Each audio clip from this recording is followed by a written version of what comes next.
response, were you even close to anything that could be considered a rational thought?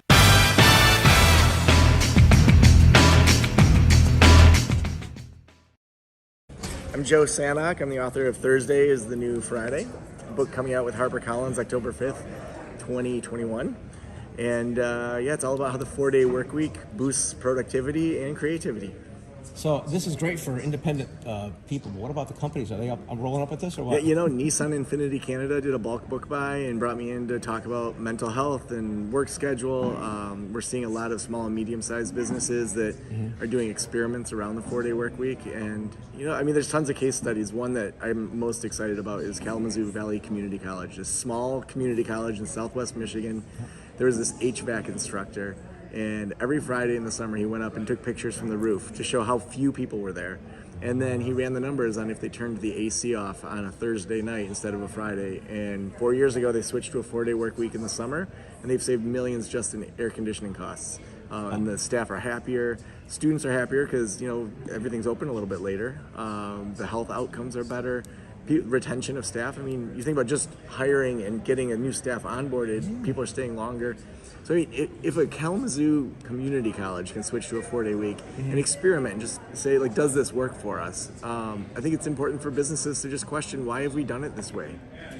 Yeah, the old agrarian society, basically. But the my ex-wife works at Elgin Community College, the biggest one in Illinois. Same thing. She doesn't work on Fridays during the summer. Yeah. I think what's happening is, in 1926, Henry Ford started the 40-hour work week. Yeah. It was to sell cars to his own people. He said if they have the weekend, then they're going to buy a car. If they are just going to work, they're not going to buy a car. So he wanted to sell cars to his own people. Yeah. And it took off from there. Before that, people were working 10 to 14 hours a day, 6 days a week or more. And so that was needed at the time. It was a step forward in the evolution of business. No one should work 14 hours a day, 6 days a week. Right. So 40 hours was a great step for the time. But do we still think about people like they're machines, that they're just replaceable? There's nothing else that we believe that the industrialists gave us. So things can be appropriate for the time. We can also say we've outgrown that. We don't think like that. We value people differently. We're creative. We have new tools that they didn't have in 1926. So I think COVID really just blew up all of our schedules, where we said, holy cow, the thing I thought I needed 40 hours for, maybe I don't need 40 hours for, or I'd rather work in this way that's different than how I've done it. So people are questioning it, and we're in that kind of messy leaving of the industrialist era into something new. Wow, that's great. So I want to know more about you, Joe. Where did you come up with this idea? Where did it come from? What are you doing before this? It's interesting how sometimes in life you live something and then you kind of stray from it and then you return to it. I remember my freshman orientation at college, and the advisor said, make your schedule. I'm like, wait, what? Like, I'm a high schooler. It's like, go to school 8 a.m. to 3:30, then you go to sports and your life's crazy. And she's like, to be full-time, you need to do 16 hours a week. And I'm like, wait, what? So I don't have to go to school on Friday? She's like, do whatever you want. So I didn't have Friday classes. And then the next semester I had no Friday classes. Throughout all of my undergrad, I had one Friday class only because it wasn't offered on another day. So then my first job out of grad school, I'm trained as a psychologist and a therapist. I'm working at this residential facility. And I'm thinking, I like not working on Fridays. So in the negotiations, I said, I want to have a 4-day week. And so I thought it was normal to negotiate for a 4-day week from the beginning, only to find out later that that's not what most people do. So then I got a full-time job at a community college eventually, had a side counseling practice and podcast, and things took off and got busy, and kind of that proving yourself in your career side. But then when I left that full-time job to do my podcasting and consulting full-time, I said, I'm now again in charge of my schedule. And so I just did an experiment one summer and said, I'm going to take Fridays off. Let's see how it goes. And every month I made more money than I had the month before. And so that became permanent. And then I just have kept experimenting with my schedule to play with it and to dance around and see what can work, what can not work. And let's just look at the numbers and get some data. Wow. So you're trained in psychology. It is. So that's good. That's a good evidence that, hey, this is healthy for you. Yeah. This is not just about saving time and money. It's actually good for you. Yeah. I love neuroscience. I love research. I don't want to just say, here's Joe Sanok's idea. Sure, of course, I think my ideas are great, but I want there to actually be evidence. I want there to be case studies and examples of the nuances of how people enact these principles. And, even just something as little as a 1-minute break. The University of Illinois did this really fascinating study on vigilance decrement. So vigilance, how well you pay attention to something, decrement going down over time. And so the idea up till that point had been, we have energy for the day. It's like a cup of water. You pour it out. At the end of the day, you got to sleep, eat, bounce back. You're done with your energy. There's no way to optimize it fully. So they did this study where they wanted to look at a very boring task and see if there was vigilance decrement, where people pay attention worse at the end than at the beginning.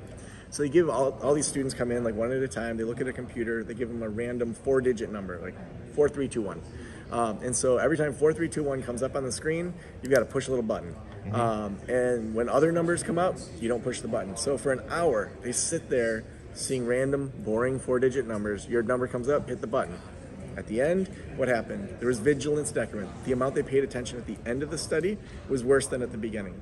Then they had a second group that came in, as you do in research studies, and at the 1/3 mark, they gave them a 1-minute break. They said something like, we put you on the wrong computer, hang out in the lobby. They didn't have any screens or a phone. It's like, just chill out for a minute. Like, we'll just get this set up for you. Then they brought them back in, same exercise. At the 2/3 mark, they did the same thing. Sorry, like, you're on the wrong computer, 1-minute break, just hang out. Come back in, they finish up the study. There was zero vigilance decrement, meaning that they were exactly the same at the end as they were at the beginning. So why is that? So if you think about your brain, if you've walked through a jungle for 40 years, the ancestors said that there were tigers there and you've never seen a tiger. You're not going to be paying attention for a tiger after 40 years of never seeing a tiger. But if you're on a new path, or if you just saw a tiger, you're going to pay attention. Our brains are still very old. And so we think that we're all advanced and all that, but that 1-minute break restarts the brain to say, whoa, I got to pay attention here.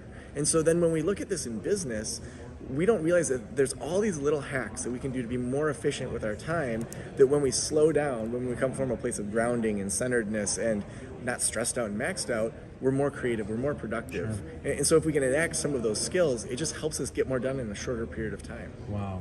From a neuroscience standpoint, I'm curious about this because, I take the weekends off now. Even as an entrepreneur, I'm not Mark Cuban. I don't work 7 days a week. It's just not healthy, I don't think. But what's the difference between 2 days and 3 days, neurologically speaking, or physiologically speaking? Yeah, I would say that the 4-day work week for me is a step in the right direction. I'm not saying that this is the end all, this is where it needs to be. I think it's the start of the conversation as we leave the industrialist era. I think for most people, how they live their weekends is Friday night, they're really happy about it. Maybe they have friends over, hang out with the kids, have pizza night, whatever they do. So they have weekend on Friday night. Saturday, they have soccer games, they're running around, maybe get some shopping done. They're catching up all the adulthood stuff that no one prepares us for. There's just so much work. And then by Sunday, it's like, man, I got to go to work tomorrow. And they're already back in the work week. So if we just give one day and say, what if Friday, when there's not as many people at the grocery store or whatever you need to get done, you just got all that stuff done, and then you intentionally look at Saturday and Sunday and say, how do I genuinely slow down? What do I do for my body? What do I do for my family, for the relationships, for my personal goals? So that I'm fully unplugged, that I have some hard boundaries around what I'm going to do this weekend, and have some soft boundaries of things that maybe you're a little flexible on. Then your brain is prepared on Monday to just go kill it, and you're just going to tear apart that week because you have all these productivity tools, and your body's ready to jump in. Interesting. But the 1-minute break is good. I mean, I study a little bit of things. I know a lot of Europeans take naps, and I've incorporated naps into my week. My Fridays are over like at 2, not the whole day, but it's pretty good. That's interesting. So the 1-minute thing is really fascinating me. So a 1-minute break had 100%, it was the same. On that. Are bosses, managers giving people enough breaks throughout the day? Would that be a big difference? I think that it's more how they take the break, how they design their environment to optimize the time that you're actually working. So most people, they hear things like sprint or batch, where you're going to do all this work. I mean, what you're doing, right now, you're getting a lot done in one period of time.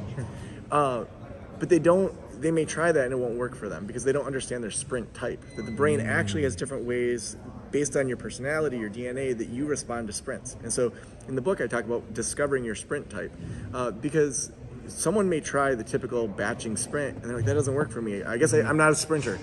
But then the reality is you just don't know your sprint type. And so if you think of an XY axis, so there's one level where you're looking at like, when should you sprint? And so should it be something weekly that just repeats itself? Or should it be more of a retreat type where you go away once a quarter for 4 or 5 days and just do it all at once? So most people will try one or the other, and then it may not work for them. And they say, I'm not a sprinter, I can't get things done. But the reality is they need to figure out like when they're going to do it. And then the other side is how they're going to do it. And so are you a task switcher, meaning that you need that variety? So for 20 minutes, you're going to do some video recordings. And for 20 minutes, you're going to do emails, and you're going to get a lot done. Or are you someone that needs to be all in on one thing? I'm going to do 10 interviews with people in a row. So like John Lee Dumas, for example, great podcaster. He, on very specific times each month, does all of his interviews. So he batches one thing for that. Someone else may need to have that variety. Someone else may need to have 4 days away at a retreat center that they go do that. And so when you discover your sprint type, then when you're actually killing it and getting away from this just crazy hustle culture, you're more efficient in the time that you actually are getting things done. So you gotta probably experiment on yourself to find out what your type is. This is a tool or something in your book. Oh yeah, I have a whole assessment in there. There we go. I mean, go ahead and tell you about the assessment. I want to hear so I mean, we have the sprint type assessment in there where you go through some questions to kind of work on yourself. We also have a second assessment that's based on the neuroscience of what we call internal inclinations. So there's 3 ways that entrepreneurs that are successful, their inclinations they naturally have. And the assessment helps you see if that comes natural for you. Is it an internal inclination? Is it there? Or is it something you need to develop? It's not a pass-fail like, oh, you don't have this, you shouldn't be an entrepreneur. It's just, let's be aware of our natural tendencies and our natural struggles. And then here's some tools to help you actually overcome them. So the first inclination is curiosity. The second one is an outsider perspective. And the third one is the ability to move on it. And so, I mean, let's take just curiosity. I mean, as I do these chapters, I would say, like, what are other kind of ancillary things? What comes to mind just when I say curiosity? Well, curiosity killed the cat. Okay, so I'm like, where did that come from? This cat got stuck in a chimney in 10. It was like Mrs. Mabel or something like that. It came from really? No. It was national news, front page of the Washington Post. People were following whether they were going to get this cat out of the chimney. On a side note, do you know there's been no evidence, there's not a single case of people putting razor blades in apples on Halloween? Oh my, I don't doubt that. I mean, it never happened. It's all old wives' There's tales. so many of those things. So this cat actually gets caught in the chimney, and the front page of the Washington Post says, "Curiosity killed the cat." So, I mean, what does that teach us? Like, it teaches us that if you want to discover something, you're going to die. like my kids, they're curious. I want them to be curious, but we've been told curiosity killed the cat. Like, stay in line, don't push the envelope. So people that don't do that, that actually are curious and say, well, that's interesting. Why did that happen? Instead of a pass-fail mentality in their business, or they run a Facebook ad and it's a total failure. Instead of internalizing that, saying, really crappy business person, it's, okay, that's some data that I just wasted $1,000 on this, and maybe my audience isn't on Facebook. Maybe I used bad copy. Like, who knows? So the second one, the outsider perspective, was really an interesting one I didn't expect, because, you kind of think, okay, everyone's doing things this way. If I fit in, I'm going to be successful. But the research actually supports that someone with an outsider perspective has more influence than statistically they should. Meaning that in a small group of people, an outsider is able to push that group to think differently better than someone inside the group. So there was a study done about somebody trying to do like some scientific breakthrough, and all the doctors were stuck. And the CEO of the company brought in an actor to say, oh, he's coming in from Norway, he's a specialist, and just his presence got their creativity up to solve the problem. Yeah, I mean, so one of the studies I talk about in the book is a color study where they brought together small groups of 6 to 8 people, and they showed colors of either green or blue, different shades of it. And some were really obvious, some were kind of close, and they had the first group where everyone pretty much agreed. The second group, they had 2 people that were working with the researchers, and when there was one that was in the middle, specific ones that, that's definitely green, they said, no, that's definitely blue. And they overwhelmingly would convince the others to say, oh no, maybe I am colorblind or something. Like, they second guessed themselves, and these outsiders just were able to influence statistically beyond what they should have been able to. So that ability to, whether you are an outsider or you need to develop it, putting yourself in unique situations where you can feel what it is to be an outsider, going to conferences that are totally outside of your domain, the ability to layer things from different information sources is really important to be a successful entrepreneur. And then the third one is the ability to move on it. You think about typical grad school, or you have a smart audience. You write a paper, you go through it, you take it to the writing center, you turn it in, and then this professor gives you a grade. Like that's not how business works. Like we can adjust and change. So on one side we have accuracy, and on the other side we have speed. And so if I'm going under the knife, if I'm like getting surgery, I don't care how long it takes. Like you better be accurate. Yeah. Like when you take out my thyroid when I had cancer, which I did. It's like I wanted the best specialist, and if she needed 24 hours to do it, do a good job with that. So there are areas we need accuracy, but most of the work that we're in, speed is going to trump accuracy every time. And so we probably need to be about 70% speed and 30% accurate. Yeah, depending on if it's using a nuclear bomb or something else, right? Yeah, that's interesting.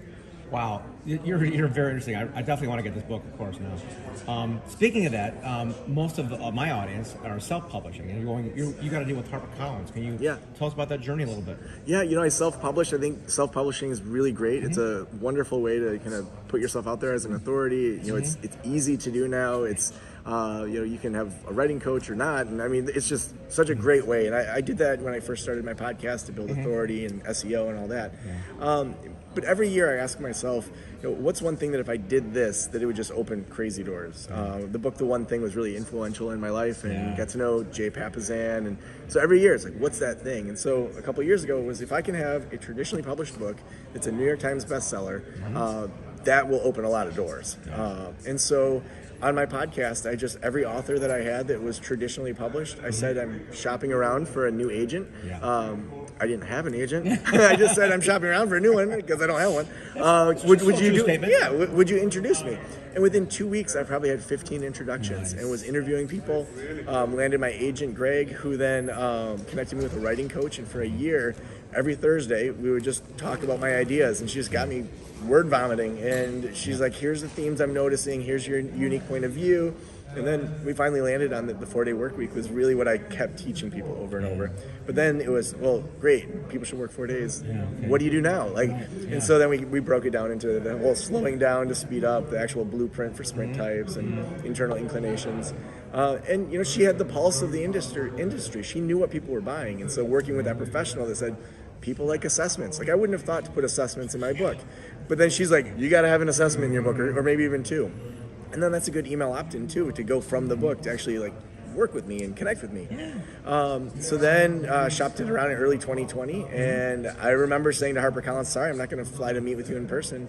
I have type 1 diabetes, history of cancer, COVID was just taking off. And they're like, wait, you're not going to come meet with us? I'm like, no, I love that you want to have my book, but this COVID thing seems like it might take off. And at that time, they were on the fence. We were supposed to meet in April of 2020.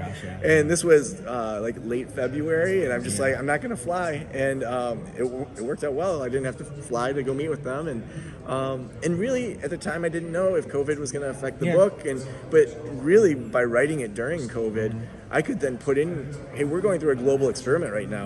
We don't know how it's going to shake out, but we are saying the world will not be the same. We are saying that work won't be the same, and here's how I'm processing that. So it's very relevant with it coming out right after a worldwide pandemic. Hopefully after, yes. Yeah. Who knows how many rounds we may have. So you have the agent. She shopped at Harper Collins. You told me a little bit earlier when we chatted about this. Go ahead and tell people about. You can, if you want to reveal a number, good. If you don't, that's cool too. But tell me how that negotiation went. Because most people because we know the stats. They reject 99.9% of all manuscripts, and they're talking to you. And you've got an advance. So tell us a bit about that. So the way it works is, if you get a meeting with a Harper Collins, it's as much me making sure they're a fit as them making sure I'm a fit. It's not an interview to try to get me to just join. It's us seeing if there's a good relationship there. And the amount of kind of business books that they are putting out, for me, felt like a very solid fit. So I tend to over-research things, and I had been listening to Never Split the Difference, a Harper Collins book that I would recommend for anyone that negotiates.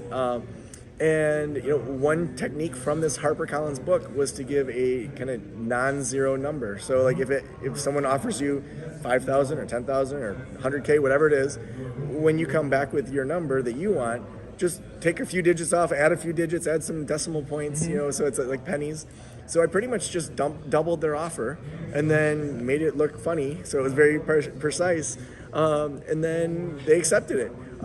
they assumed, just like Never Split the Difference said, that I had done some sort of crazy research when really I just doubled it. And then months afterwards, my editor said to me, the whole team has just been wondering, how did you get that number?